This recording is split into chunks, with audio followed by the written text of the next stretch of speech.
A graça e a paz para todos. Que bom, irmãos, poder voltar a essa casa.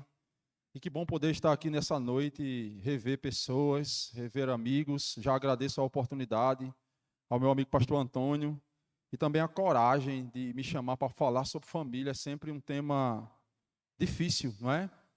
Nós pregamos para nós mesmos e precisamos estar sempre voltados a esse tema. Louvo a Deus por esse projeto congregacional de falar de famílias durante maio. Louvo a Deus porque eu sei que o objetivo maior é de glorificar o Deus da família, aquele que nos chamou para instituir família e nos ajuda a sustentá-las. Eu gostaria que você abrisse a sua Bíblia na carta que Paulo escreveu aos Efésios, capítulo 5. Estou com a versão NVI. O meu tema, irmãos, ele foi escolhido para falar sobre pais e filhos. Contudo, eu julgo necessário, antes de fazê-lo, trazer um pouquinho do esboço sobre marido e mulher, visto que o casamento faz parte dessa junção. Na verdade, só vamos ser pais e filhos, ou filhos obedientes, se soubermos o princípio do casamento, se casarmos bem. Então, eu gostaria que você lesse comigo um verso, deixasse sua Bíblia aberta. Eu vou gastar um pouquinho de tempo falando disso, e logo em seguida nós vamos caminhar por outros versos. Contudo, eu quero começar lendo apenas o versículo de número 31 do capítulo 5. Versículo 31 do capítulo 5 da carta que Paulo escreveu aos Efésios. Se você achou, diga amém. A palavra do Senhor diz o seguinte: por essa razão, o homem deixará pai e mãe e unir-se-á a sua mulher, ou se unirá a sua mulher, e os dois se tornarão uma só carne. Por essa razão, deixará o homem pai e mãe, se unirá a sua mulher, e os dois tornarão, ou se tornarão uma só carne. Vamos orar? Fala conosco, Senhor, por meio dessa palavra. Nós precisamos do teu auxílio essa noite, o Senhor sabe. Fala, ó Deus, à tua igreja, aquilo que o Senhor já tem preparado e nos exorta, nos consola por meio da tua palavra. Me faz, Senhor, fiel a esta porção textual e permita-nos sair daqui satisfeitos no Senhor por ter ouvido a tua voz. Me usa, Senhor, como instrumento para isso, por graça e por misericórdia, eu te peço em nome de Jesus. Amém, amém e amém. Irmão, se tem um fundamento familiar, se tem um fundamento familiar que ficou perdido ou relegado ao decorrer do tempo, fundamento este que estava na família original, mas que para nossa tristeza nós vemos de um modo triste, repito, que ele se perde, é exatamente o respeito. No seu familiar atual, tem faltado o respeito. E quando falo de respeito, eu não o digo aquele tipo de ação ou sentimento que é imposto por meio de um grito do patriarca da casa. Também não o digo que o respeito é aquele que é imposto por uma posição bélica de uma mulher que exige respeito. Mas eu falo daquele tipo de fundamento, de sentimento de ação, que é visto em um silêncio, em um jantar familiar. E sabe, gente, para a nossa tristeza, esse tipo de fundamento que estabelece a família original e que é bíblico, infelizmente, para a nossa tristeza, ele tem se perdido ao decorrer do tempo. A grande pergunta é: o que fazer com isso, pastor? Sim, eu entendi que realmente o respeito tem faltado às famílias. E, irmãos, pasmem, nós não ficamos de fora disso. Famílias cristãs são instituídas muitas vezes sobre brigas, guerras, sobre qualquer tipo de discórdia, onde o respeito muitas vezes foi perdido. Como, portanto, resgatar isso, gente? Como, portanto, resgatar esse fundamento que nos falta muitas vezes? Uma pergunta semelhante foi feita ao grande pregador batista do século XIX, Charles Spurgeon. A sua resposta foi útil, necessária e precisa.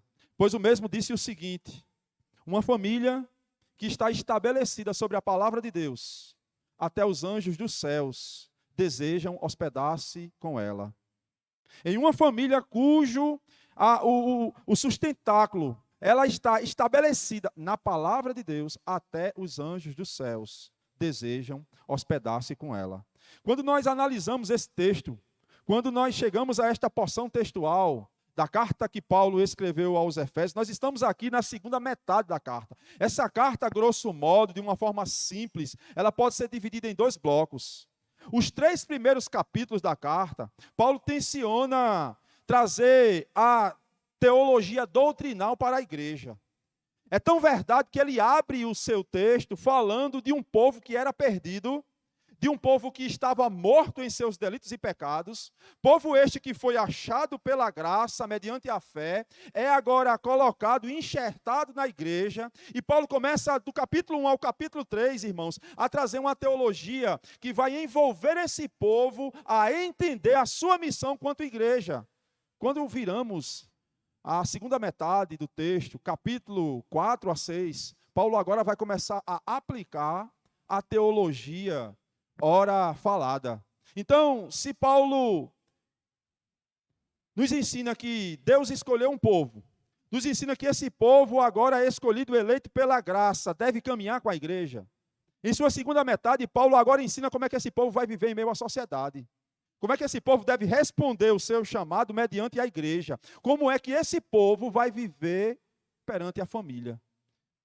Diante disso, irmãos, o que temos aqui são conselhos práticos. Conselhos práticos que, pelo texto que lemos e a partir do que lemos, são úteis à família. E eu quero destacar alguns conselhos, imitando o apóstolo e tentando trazer, repito, não de uma forma tão profunda, no sentido de que eu venha fazer uma exegese do texto, mas de uma forma prática, tecendo as realidades, as primordiais de cada verso e tentando aplicar ao nosso coração. Portanto, eu quero aqui trazer alguns conselhos, e eu quero começar, o primeiro conselho, como falei, para os maridos, para as esposas, para só então entrarmos dos filhos e pais.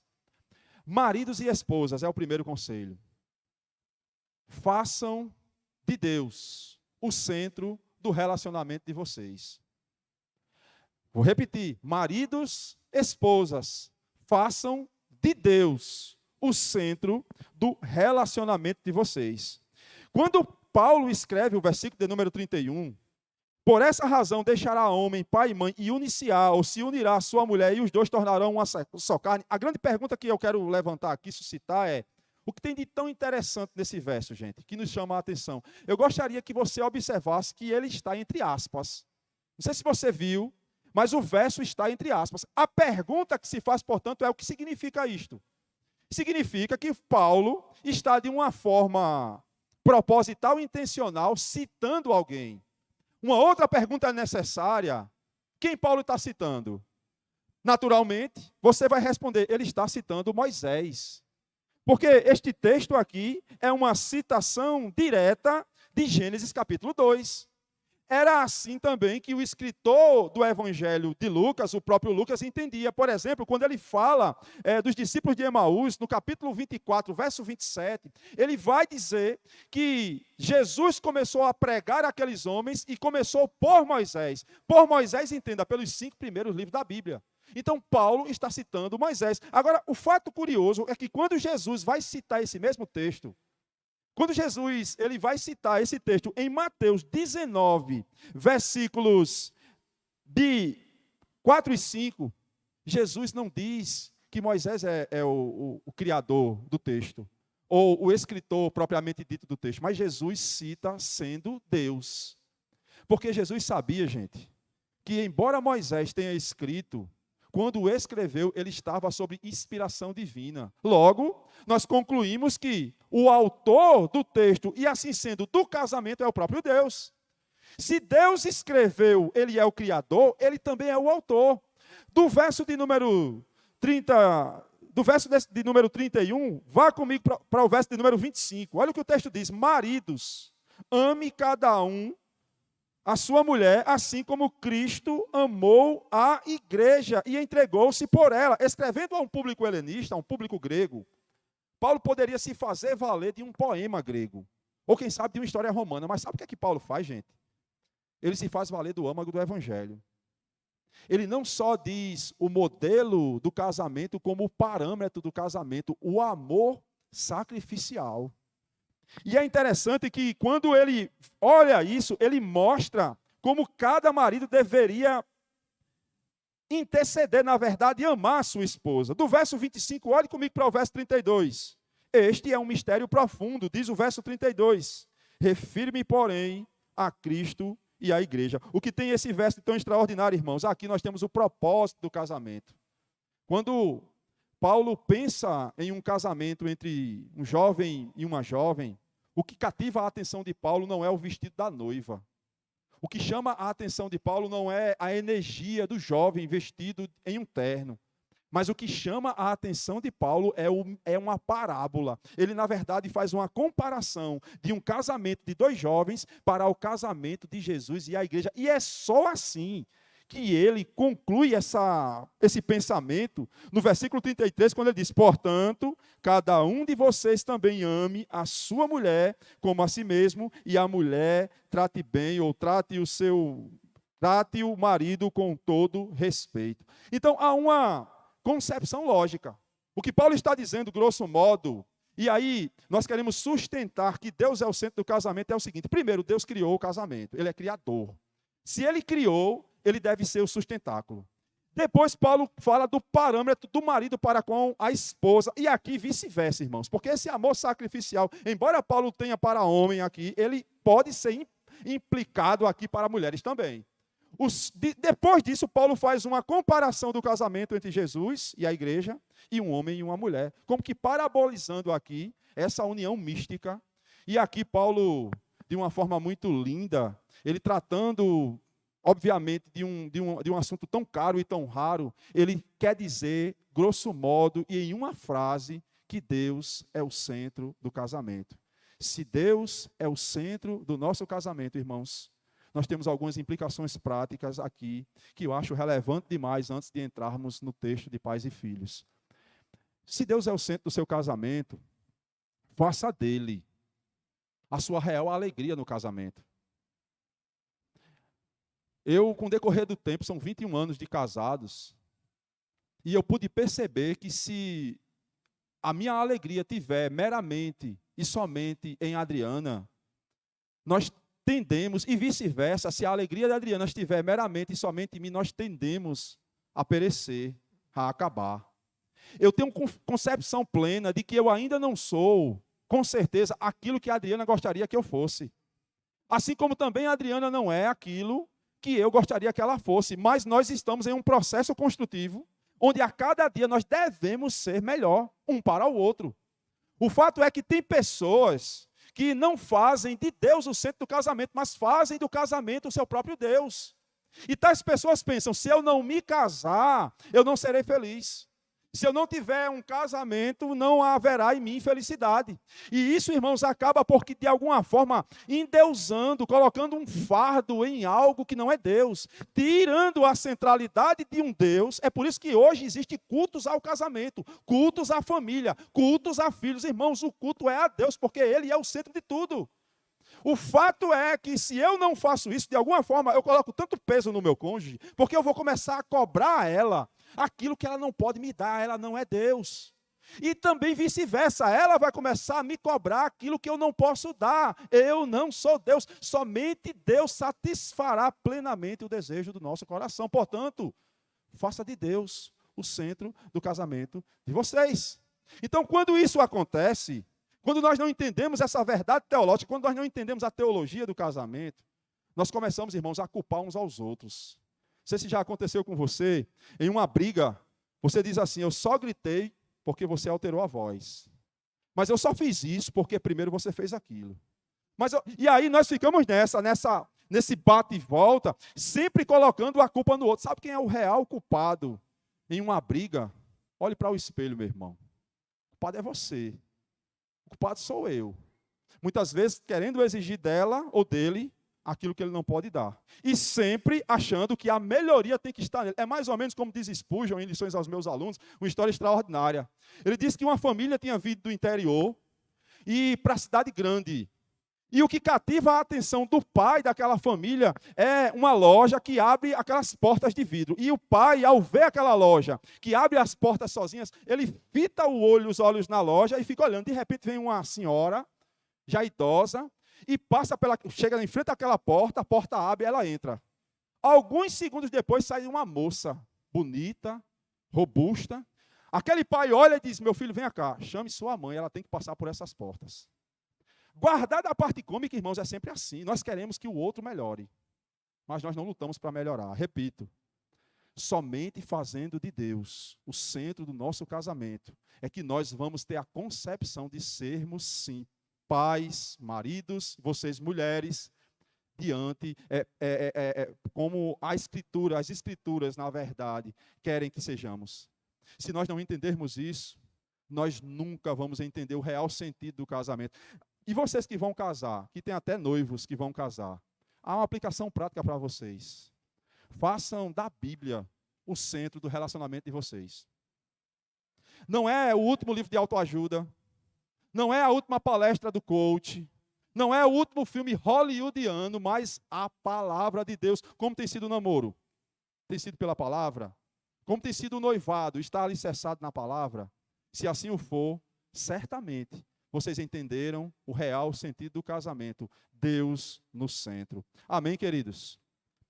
Segundo conselho agora, vamos entrar no texto do capítulo de número 6. Esse conselho vai para os filhos. Filhos, santifiquem os vossos pais, obedecendo ao Senhor. Filhos, santifiquem os vossos pais, obedecendo ao Senhor. Ao abrir essa perícope, Paulo ele traz um conselho sábio. Versículo de número 1, ele diz o seguinte: filhos, obedeçam aos seus pais no Senhor, pois isso é justo. A ideia aqui é a seguinte, irmãos. Se eu estou na segunda metade do texto, e a primeira metade do texto, como falei anteriormente, ela compreende a teologia e aqui a prática, eu entendo que Paulo aqui está exigindo a prática daqueles que primeiro receberam a teologia. Então, quem primeiro recebeu a teologia deve responder com a prática. E se ele recebeu a teologia, por exemplo, se ele é salvo, e Paulo fala de salvação, e está inserido na igreja, o que é que ele deve fazer agora? Se santificar. E como é que ele se santifica mediante o texto? Obedecendo aos vossos pais. A santidade cristã está aqui intrinsecamente ligada às relações saudáveis. E nesse caso aqui, irmãos, com uma atitude relacional entre pais e filhos. E que atitude é esta? A obediência.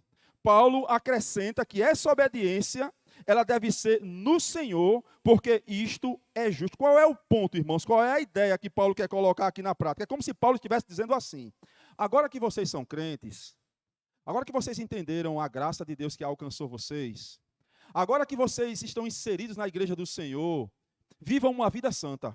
E como é que vocês, filhos, devem viver uma vida santa? Vocês devem viver em obediência aos vossos pais. É interessante que quando Paulo fala pai aqui, nesse termo, nesse verso 1, Paulo usa uma palavra genérica, gente. O termo pai no grego aqui tem a ver com pai e mãe. É como se Paulo estivesse dizendo: obedeça seu pai e obedeça também a sua mãe. Para você captar a ideia do que eu quero passar, tem um provérbio capítulo 6, versículos 20 e 21. Ele diz o seguinte: meu filho, provérbio 6, 20 e 21, meu filho, obedeça aos mandamentos do seu pai e não os abandone o ensino da sua mãe. Amarre-os sempre junto ao coração, ate-os ao redor do pescoço. Quando você andar, eles o guiarão. Quando você dormir, eles estarão protegidos. Quando você acordar, falarão com você. No contexto, Paulo tece, o escritor aqui, o sábio, ele traça um monte de conselho. Conselho aqui para o preguiçoso, algumas admoestações para os ímpios, e aqui nesse contexto, conselhos para os filhos. Eu não sei se vocês sabem, mas o livro dos provérbios, ele tem um público-alvo, e o público-alvo do livro dos provérbios é a juventude. são jovens, jovens e adolescentes. E é interessante você ter isso em mente todas as vezes que você for ler Provérbios, porque o público-alvo são jovens e adolescentes. O escritor, traz aqui um conselho muito prático. O que o escritor está dizendo em suma é, escute o que manhã está dizendo. Veja os mandamentos que eles têm lhe ensinado. Amarre-o a você. Quando dormir, pense nisso.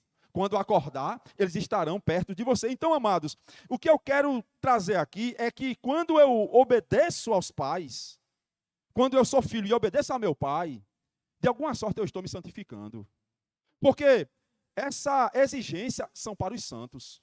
Essa exigência é para aqueles que foram achados pela graça. Então, se você é achado pela graça, você obedece. Mas o contrário também é verdadeiro. Se você é um desobediente, cuidado, você corre um risco de nunca ter sido achado pela graça. Agora, se você é achado pela graça, a sua vida é uma vida de obediência ao seu pai e à sua mãe. Então, preste atenção aqui, jovens, principalmente os adolescentes. Não adianta, escute isso, você ser um anjinho na igreja, quando em casa você é um diabinho. Não adianta você ser um anjinho com seu pastor, com seus líderes, com os departamentos, quando em casa você é um diabinho. É feio e é estranho você ter uma relação boa com seus amigos da escola, mas você não tem uma relação tão boa com seus pais que te educam e pagam a escola. É muito feio. Além de ser feio, é incoerente. Você tratar bem os seus amigos da escola, mas tratar ou destratar os seus pais que pagam a escola. E não se assuste, gente, com esse tipo de colocação. Não se assuste com esse tipo de exortação, porque isso é bem comum ao homem caído. Aqui e acolá nós vacilamos nisso. Aqui e acolá existem jovens que tratam tão bem. Né? Outro dia eu conversando com a mãe, assim, eu só gostaria que você me tratasse como você trata as suas amigas. Eu só queria isso. Então, fato é que, quando destratamos, somos desobedientes. Então, irmãos, a pergunta aqui, jovem, filho, é: como vai ser o relacionamento com seu pai? Com a sua mãe? Você é obediente a ele? Você obedece ao seu pai como você obedece e respeita o seu pastor? Ou será que é um relacionamento totalmente outro? Bom, se você respeita seus pais, como respeita seu amigo, se você respeita seu pai, como você respeita o seu pastor, obedecendo a ele, você está inserido nesse propósito aqui de santificação. Mas aí alguém pode questionar o verso, né? E dizer assim: mas pastor, o texto diz que é obedecer no Senhor, né, pastor? Obedecer no Senhor, isso é muito questionado. Bom, eu gostaria de tecer um comentário aqui de um comentarista, o Lawrence Richards. Ele é um comentarista norte-americano e ele vai nos ajudar a entender essa ideia. Pois o mesmo diz o seguinte: a expressão no Senhor não pretende liberar, escute isto, os filhos cujos pais não são crentes da obrigação da desobediência. Muito pelo contrário, diz o teólogo. Esta expressão indica a transformação da família iniciada pelo cristianismo. Eu vou repetir isso aqui. A expressão no Senhor não pretende liberar os filhos da obediência aos pais não crentes. Muito pelo contrário. Essa expressão tensiona, indica transformação familiar por meio do cristianismo. Sabe o que isso quer dizer? Esse comentário extraordinário. Sobre ele eu quero colocar algumas colocações. Significa que quando você tiver o pai e a mãe que não é crente, esse texto aqui não está lhe liberando para você desobedecer. Na verdade, ele está indicando que você deve obediência a eles. No Senhor aqui é como que obedecer com a ajuda do Senhor. É claro que você não deve fazer aquilo que não é bíblico, mas ainda assim deve ser obediente. Eu tenho aqui uma ideia sobre o texto, de que aquele filho que é obediente ao pai, mesmo quando ele não é crente, de alguma forma, e muitas vezes isso acontece, ele é canal de Deus naquela casa para alcançar os pais. Eu me lembro que quando eu disse à manhã, eu era um filho muito danado, assim, muito problemático, e eu disse assim: manhã, eu vou aceitar Jesus. Eu acho que era uma quarta-feira quando eu disse a ela. A manhã nem crente era, né? A manhã foi assim, ô glória, graça, faça mesmo, meu filho, aceite mesmo Jesus.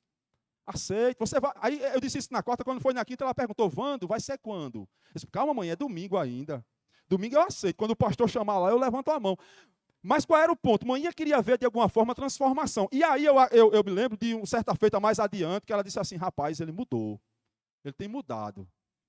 De sorte que a obediência, ela santifica o teu lar e pode trazer os teus pais para Jesus. É isso que o autor está dizendo. Portanto, a exortação, irmãos, ela é válida para filhos. Obedeça aos seus pais. O Espírito Santo está falando ao seu coração essa noite. Obedeça. Continue a obediência. Sabe, quando sua mãe gritar, fica lá, calma. Não dê outro grito, não, que é pior. Vá por mim. Né? É pior, obedeça, calma. Seja obediente aos seus pais. Mas nós temos aqui um outro conselho, terceiro, que eu gostaria de destacar do texto, que ainda para os filhos, em terceiro lugar, eu queria dizer que aos filhos, honrar pai e mãe, em terceiro lugar, não é uma opção, mas é uma questão de vida ou morte.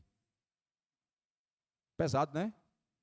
Acredito que isso é o âmago do texto aqui, pelo menos dessa perícope do capítulo 6.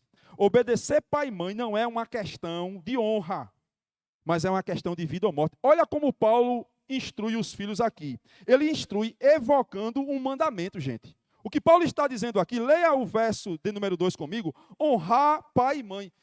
Está entre aspas, na sua Bíblia. Paulo está citando diretamente aqui, Êxodo capítulo 20, versículo 12. Está no decálogo. É um mandamento. Mas esse texto não está apenas em Êxodo, esse texto também está em Deuteronômio, capítulo 5, verso 16. E o que é Deuteronômio? A repetição da lei. O fato é que quando Paulo usa esse texto, honrar pai e mãe, que é o primeiro mandamento, e é com promessa, para que tudo te corra bem e tenha vida longa sobre a terra, nós temos que entender isso aqui em duas partes. Primeiro eu quero entender isso aqui como mandamento, depois eu quero entender isso aqui como promessa. Primeiro como mandamento. Você deve perguntar o seguinte, como é que o judeu lia o decálogo? O que era, por exemplo, honrar para um judeu?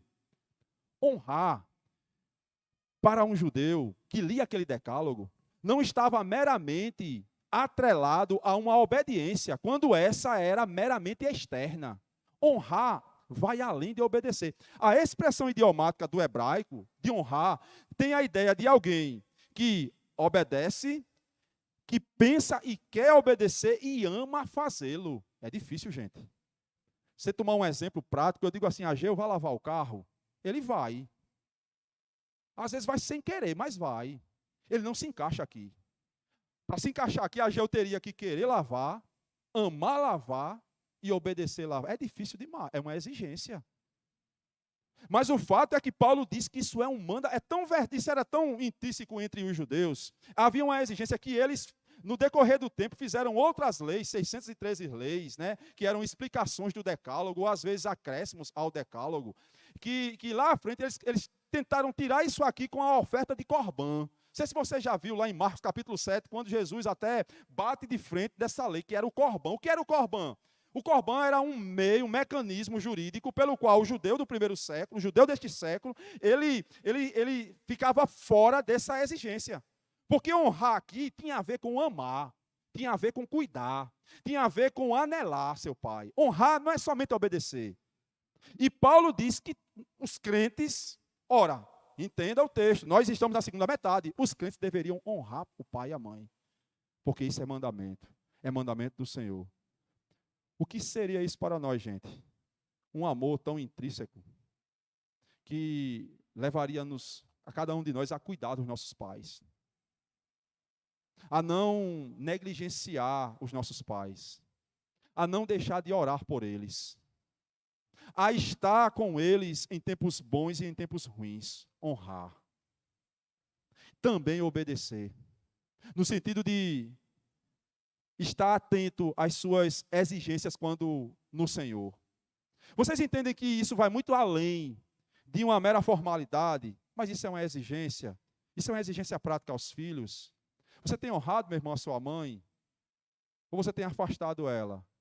Ou você está fazendo como os judeus? Você está, de alguma forma, tentando... E eu digo judeus, eu digo aqui os fariseus, para ser mais específicos, tentando trazer uma oferta de corbã. Não, eu não vou honrar meu pai não, porque eu já trouxe uma bateria para a igreja. Eu me livrei desse mandamento. Não, eu não tenho honrado meu pai, mas eu tenho honrado ao Senhor, porque eu sou fiel. Irmãos, esse sentimento que nós temos é um sentimento errôneo. A honra aqui é o amor. Ame o vosso pai. Seja um amante do Senhor e ame o seu pai e a sua mãe assim o honrando. Amém, queridos? Porque quem honra, santifica. Mas também esse mandamento é um mandamento com promessa. Paulo diz que honra teu pai e tua mãe, porque este é o primeiro mandamento com promessa. Aqui há uma discussão teológica por conta da palavra primeiro. Porque o decálogo, não sei se você sabe, mas ele foi dividido em 2 tábuas. E aí alguns estudiosos dizem que os 5 mandamentos primeiro ficaram na primeira tábua e os outros 5 na segunda tábua. Então, primeiro seria o primeiro da segunda tábua, porque na primeira tábua, onde há os 5 primeiros mandamentos, há um outro mandamento com promessa. E aí é uma discussão. Outros dizem que a ideia de Paulo não é trazer primeiro como primazia, porque a palavra proto, e eu gosto desse argumento, eu gosto deste. A palavra protos aqui no grego, primeiro, ela não significa somente sequência, mas significa também aquilo que é principal. É tanto que quando você vai lá para aquele texto de Jesus com os fariseus, o fariseu chega para Jesus e diz assim, Senhor, em algumas versões tem, qual é o primeiro mandamento? Aí Jesus diz, ama teu pai e tua mãe. Outras versões vai dizer, Senhor, qual é o principal mandamento? Eu penso, de forma particular, que Paulo está aqui dizendo que é principal, honra teu pai e tua mãe, porque isso é sendo um princípio da promessa. Irmãos, com isso em mente do que acabamos de falar, essa promessa aqui, que Paulo está em discussão, ela traz uma conotação prática. Porque se eu honro o meu pai e minha mãe, e isso é principal, é um mandamento principal com promessa, eu vou receber as promessas. E quais são as promessas? Dias de vida, me ajuda aí. Isso aí mesmo, não saiu aqui. Bênçãos sobre Deus, ao contrário também é verdadeiro. É exatamente este o ponto. Quando eu não honro, quando eu não obedeço, recai sobre mim juízos. E às vezes isso é relegado por nossa teologia, eu não sei porquê. Eu acredito que isso é fruto da teologia neopentecostal, que diz que Deus não...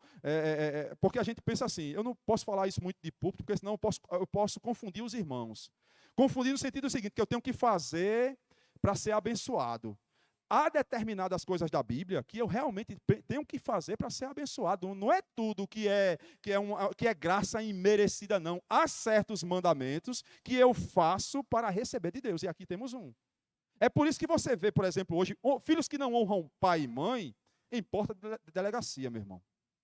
E aí quando você vai ver a mãe, está lá chorando, meu filho, eu não te avisei tanto. Eu não te disse que tu não andasse com fulano. É por isso que você vê mãe hoje chorando, porque um filho morreu com uma bala de um traficante. Levou um tiro de um traficante. O menino era até bom, mas se meteu com quem não presta, começou a andar com quem não presta e agora está morto. E você vê um pai se lastimando. Meu Deus, eu falei tanto. O filho não obedeceu. Sim, irmãos, é claro que há também outros que são desobedientes e vão ser abençoados. Isso é mistério da graça de Deus, às vezes propósito que Deus tem na vida deles. Mas isso é uma exceção à regra. A regra é, quem obedece, Deus abençoa. Quem não obedece, virá sobre ele problemas. Portanto, quer um conselho prático? Obedeça, honre seu pai e sua mãe, e tenha vida longa nessa terra, seja abençoado nessa terra por meio da obediência que você obedece aos seus pais, por meio da honra que você os honra. Amém, queridos? Honre seu pai, honre a sua mãe. Quarto e último conselho do texto, e aqui eu quero concluir a nossa reflexão. E agora aos pais. Pais, construa os seus filhos sobre o alicerce da palavra de Deus. Quando Paulo chega nesse verso 4, é extraordinário aqui. Porque ele traz uma admoestação. Isso aqui é uma admoestação. É tanto que quando você vai estudar o texto majoritário, por exemplo, você vê uma mudança nas colocações verbais, nas tonalidades dos verbos. E o que Paulo está dizendo aqui? Ele está admoestando. E olhe, Paulo ele sai de uma negativa para uma positiva. É muito comum, isso aqui é um argumento grego. Ele primeiro diz, não faça isso, para depois dizer, faça isso. Vamos começar pela negativa para nós obedecermos a ordem natural do texto. O que os pais não devem fazer. Paulo diz, pais, não irritem os seus filhos. Não irritem os seus filhos. A nossa atenção deve estar sobre o verbo irritar, provocar ira, literalmente falando. E aí a pergunta, de forma proposital e aplicativa, é como é que nós, pais, provocamos ira nos nossos filhos?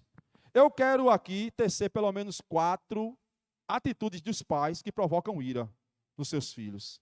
E às vezes, escute isto, é a melhor das intenções dos pais. Mas eles não sabem que estão fazendo mal. Eles pensam que estão fazendo bem. Primeira atitude, excesso de proteção. O pai superprotege. Não, meu filho, não, meu filho, você não pode. Não, meu filho, sai, não, você não pode, você vai se quebrar. Você vai se quebrar todinha se você fizer, você vai se quebrar. Excesso de proteção. Coloca os filhos dentro de uma caixa de vidro. E o filho não pode isso, não pode isso, não pode aquilo, não pode isso, não pode aquilo. E aí, quando essa criança cresce, ela cresce mimada. E quando ela atravessa as portas e cai no mundo adulto, lá fora, nessa selva, ele fica para trás, irmãos. E via de regra, ele vai culpar os pais. Ele vai dizer assim, foi meu pai. Foi minha mãe que nunca deixou. Outro dia eu escutei, ninguém me disse não, eu escutei uma mãe que disse assim, nós estávamos em família, em uma piscina, né? E tinham várias piscinas, e era uma piscina pequena, e a mãe gritou, não, filha, não, você só vai entrar na água quando aprender a nadar. Aí eu fiquei pensando, como assim? Ela vai entrar na água quando aprender a nadar? E como é que essa menina vai aprender a nadar sem água? Mas o excesso de proteção, e às vezes, por esse excesso de... você acha que está fazendo bem. Você está criando pessoas que vão sofrer na selva, que é o mundo.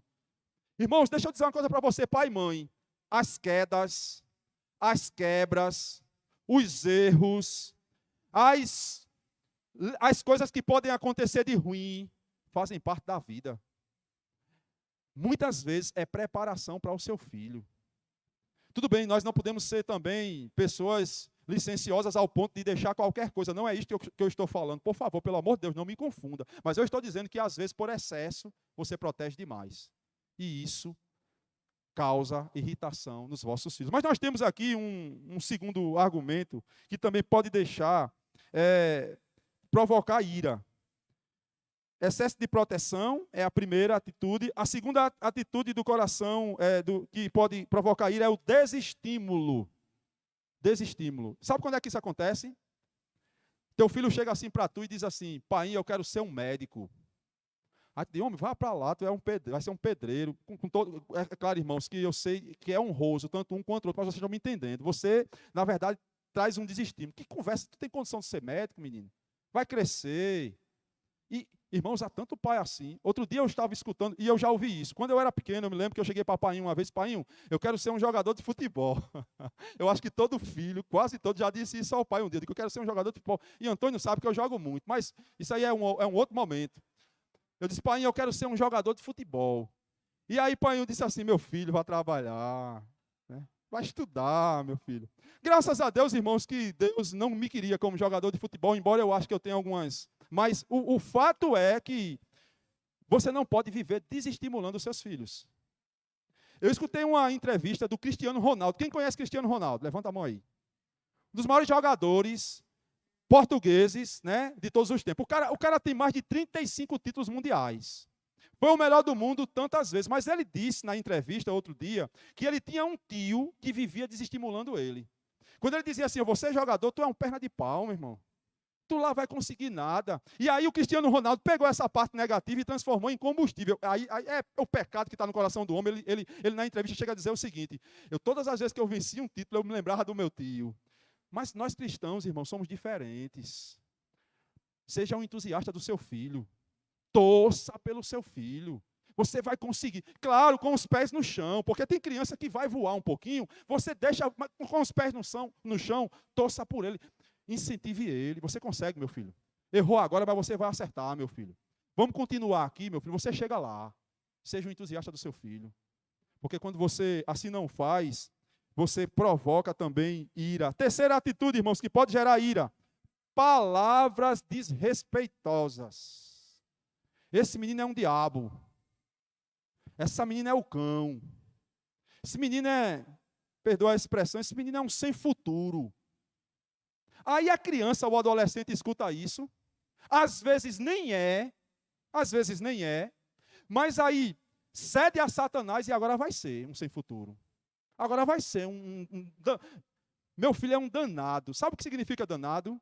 Literalmente, danação infernal. Não diga não, meu filho é um danadinho, ainda diz no diminutivo. Não chame seu filho de danadinho, não. Ele é uma bênção. Ele é flecha, segundo o salmista. Ele é uma bênção na sua vida. E aí tem pessoas, irmãos, que na hora, pais, que na hora da briga chama seu filho de tudo que não, em nome de Jesus. Isso não deveria fazer nem parte do vocabulário cristão. Meu filho é um demônio. Minha irmã, em nome de Jesus, me chama que eu vou exorcizar você e ele. Não é? Porque que conversa é essa que seu filho é um demônio? Seu filho é uma bênção. Então, palavras mal colocadas, nesse sentido, desrespeitosas,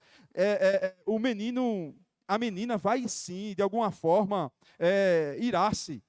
Quarto lugar, o que pode provocar ira ainda? Agressão física. Tem pai que pega aquele salmo, né, aquela passagem bíblica que diz, não, mas não é a vara?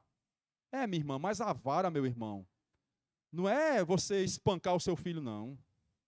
Eu conheço um caso de um amigo meu, que eu posso citar porque, está sendo gravado, Mas ele me autorizou isso, né? O menino apanhava tanto do pai, e ele dizia sempre para mim, ele jogava bola com a gente, tá vendo que eu fui um bom jogador? Ele jogava bola com a gente, o argumento vai puxando o outro. Ele disse assim, no dia que eu completar 18 anos, nunca mais meu pai faz isso comigo. O menino cresceu, e teve um dia que o velho bebo veio dar nele, ele deu um murro no pai, que o pai caiu. Eu fico pensando assim, Ageu tem 2 metros, meu irmão, não aguento Ageu mais não. Então assim, lá em casa, há muito tempo atrás, eu decidi por mim não bater. Eu não bato nos meus filhos. E faz tempo. Quem bate, você vê essa magrinha assim, mas quem batia era ela. Era pau, mas era ela. Porque eu dizia assim, vai lá, Adriana, resolve ali a parada. Mas quem ia era ela, porque eu me conheço. E porque eu me conheço, eu me privei. Agora tem mãe que, em nome de um texto, começa a agredir seu filho. Dá tapa nas costas do filho. Vou quebrar seus dentes. Minha irmã, meu irmão, em nome de Jesus. Isso não deveria fazer parte do evangelho, do vocabulário, a agressão física. A criança cresce com isso na mente. A criança cresce com traumas. Que isso vai de uma forma que você não entende, influenciar até mesmo a situação adulta da criança. A criança que é agredida, ela tende a ser um agressor. Cuidado, pai. Seu filhinho, a sua filhinha vai crescer e você vai envelhecer. Cuidado. Cuidado, não é? Então, nós chegamos aqui à primeira colocação, né? Mas essa colocação é da primeira parte do texto ainda, do versículo de número 4, quando diz, não irrite os vossos filhos. Aí é a parte negativa. Qual é a parte positiva? O texto diz, antes, versículo 4, parte B, criem-nos segundo a instrução e o conselho do Senhor. Paulo diz, não irritem, mas criem segundo a instrução e o conselho. Sabe o que isso aqui é, em suma? Educar os seus filhos na lei, na instrução, nos conselhos do Senhor. Agora, sabe qual é o problema? O texto está dizendo aqui, irmãos, por favor, veja o versículo 4, a primeira palavra, pais. Essa palavra já não é mais genérica. Essa palavra não é pai e mãe, não. Essa palavra aqui é o homem mesmo. Ela é destinada ao homem, no grego. O grande problema é que nós homens falhamos aqui. Sabe por quê? Você quer que o seu filho seja educado por 2 horas que ele passa em um departamento infantil, e aí a igreja, ela é a responsável pela educação do seu filho. Você quer que o seu filho seja educado pela escola. Você quer que o seu filho seja educado pela sociedade, pelo país. Sabe de quem é a obrigação de educar seus filhos mediante esse texto? É sua, meu irmão. É minha. É nossa obrigação. E isso aqui, instruir nos caminhos do Senhor, de alguma forma o verbo está em um presente contínuo. A ideia de instruir e continuar instruindo. É de não parar a instrução. Ainda que ele cresça, ele pode até trilhar caminhos, como diz o provérbio, que não sejam um dos conselhos, mas ele jamais esquecerá. Quando ele estiver num caminho mau, ele vai dizer assim: meu pai nunca me ensinou isso. Eu estou aqui porque eu quero. Eu estou fazendo isso porque eu tenho vontade de fazer, mas painho nunca queria que eu fizesse isso porque ele me ensinava errado. Mas sabe qual é o problema? É que nós invertemos. Isso é comum ao homem caído. Nós damos mais ênfase a coisas do que ao evangelho. Uma implicação prática, por exemplo. Filhos amam ir ao parque, ao shopping, e pais os levam. É bom, é importante, é necessário, saia mesmo, desopile. Mas mais bom, melhor ainda, perdão, mais necessário é você reunir os seus filhos para orar com ele. Você faz isso? Se eu perguntar aos filhos que estão aqui hoje, seu pai ora com você, meu filho, qual seria a resposta dele? Mais importante do que ir a um shopping é juntar seu filho para ler a palavra. Você lê a palavra com seu filho? Se eu perguntar aqui, filho, teu painho lê a Bíblia contigo, painho? Leia livros. Reúna a família para fazer culto doméstico. Irmãos, uma coisa que tem sido relegada, uma coisa que tem sido esquecida, as bênçãos dos cultos domésticos, isso deixa, sabe, eu passei por uma experiência com os meus filhos que eu tenho certeza que fica na mente. Eu tive a oportunidade de, eles ainda pequenininhos, ler as Crônicas de Nárnia com eles. Eu li esse livro, acho que umas 4 ou 5 vezes, mas a segunda vez que eu li para os meus filhos. Todo dia de noite, antes de dormir, eu reunia a Geu, reunia a Alice, nós orávamos, conversávamos e eu ia ler um capítulo. E aí eu explicava o capítulo, as Crônicas de Nárnia. Ó, isso aqui é isso, o leão é isso, tal. E havia aquele momento bom, gostoso. De sorte que ainda hoje os meus filhos lembram. A Alice era mais acelerada, quando eu soltava o livro, ela ia lá e lia na frente. Porque ela queria saber logo, ela não se continha com um só capítulo, ela queria ler para saber a história. É a pressa, né, irmãos? Mas no outro dia, quando eu ia ler, ela estava lá de novo. Você lê para os seus filhos? Você tem esse momento de culto com eles? Como é que está a tua relação, pai, com o teu filho? Se você só vai para shopping, se você só vai para parque, se você só vai para a praia ou à praia, você comete um erro, você descumpre este princípio bíblico que é ensinar os seus filhos aos pés do Senhor. A obrigação é sua e minha, a obrigação é nossa, a obrigação não é da igreja. Bom, isto posto, esses 4 conselhos, a pergunta que fica é a seguinte: como é que eu vou cumprir isso? É difícil, né, irmãos? Porque são exigências que requerem de nós. E aí eu quero concluir, eu não posso deixar de fazer isso, nós só vamos cumprir isto, tanto de sermos maridos ou vocês serem mulheres boas, que conhecem e reconhecem o casamento, tanto de ser obediente para se santificar, quanto de honrar, quanto de não provocar ira nos seus filhos, mas de ensiná-los no caminho do Senhor. Nós só vamos conseguir isso por meio do Evangelho, gente. É por isso que eu não deixo nunca de acreditar no real que é isto aqui. E eu gosto de sempre tecer isso na minha igreja, onde hoje pastoreio pela graça, e eu sei que o pastor assim também tem esse pensamento aqui, porque eu o conheço. O que estamos fazendo aqui não é um culto à família. Tem pessoas que aproveitam a semana, nunca vêm na igreja. Mas aí a semana da família eu vou para lá para receber a oração do pastor. Deixa eu dizer uma coisa para você. Você está mergulhado em um sincretismo religioso. A oração que o pastor vai fazer daqui a pouco não tem poder nenhum se você não está aqui. Pelo principal motivo. E qual é o principal motivo? O Evangelho. Cristo Jesus somente. É somente por meio de Cristo que eu vou ser um bom pai. É somente por meio de Cristo que eu vou obedecer e ser um bom filho. É somente por meio de Cristo Jesus que você será uma mãe e uma esposa maravilhosa. Se você não tiver Cristo, isso aqui para você é impossível, meu irmão. Impossível. Paulo está falando para crentes, visto que vocês já sabem do Evangelho, foram alcançados e são igreja, façam isso.